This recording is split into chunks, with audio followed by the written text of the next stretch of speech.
Alright, welcome back to the show project where we are still watching Stranger Things. Today we are going to watch Season 1, Episode 6, which is called The Monster. Things are kind of starting to ramp up toward the season finale in a couple episodes. This last episode, Episode 5, was the episode where we first really kind of got to see the monster in its natural habitat. Right now, Nancy is stuck in the Upside Down. So let's see what happens.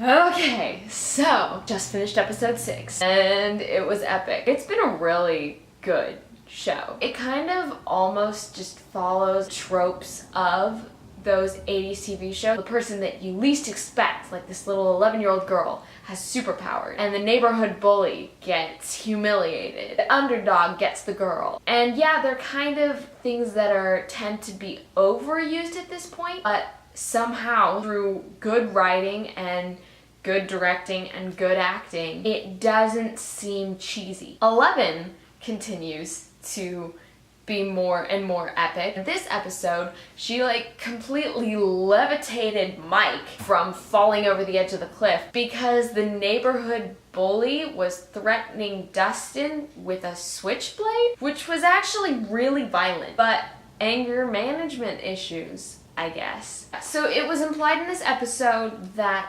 11 was the daughter of this woman, Terry, and it was the mom, Terry, that was doing these sort of experiments with Brenner, and she was pregnant. Kind of disappointed. I wanted 11 to be Sarah, Hopper's missing daughter. Also, random little note, apparently Nancy sleeps with mascara on because she woke up first thing in the morning and she had a full face of makeup. Anybody else notice that? That's a bad idea, girl. Okay, in this episode, the smartest person in the entire episode was Dustin. Yeah, he used Dungeons and Dragons as an allegory to explain life situations, but it worked. He was advocating to make treaties and get along with each other and not split up the group.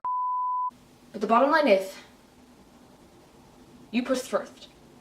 You drew first blood, and you know the rules. So that's character development for him from a viewer's perspective, because when you see him for the first episode, you think of him as this chubby kid who likes to eat food and doesn't really think about much other than that. But it turns out that his wheels are turning. He's working the compass and trying to figure out the puzzle and making sure that people get along. He's kind of an ambassador for children. You're a good kid, Dustin.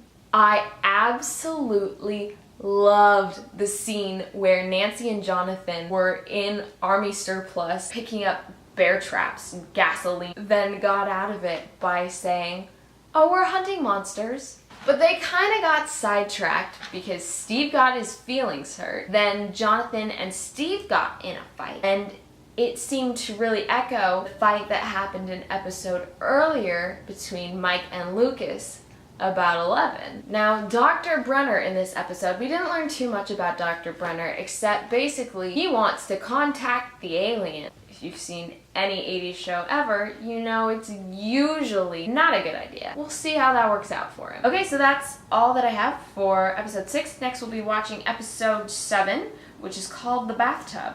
So come back next time for that, and hopefully we will see something stranger.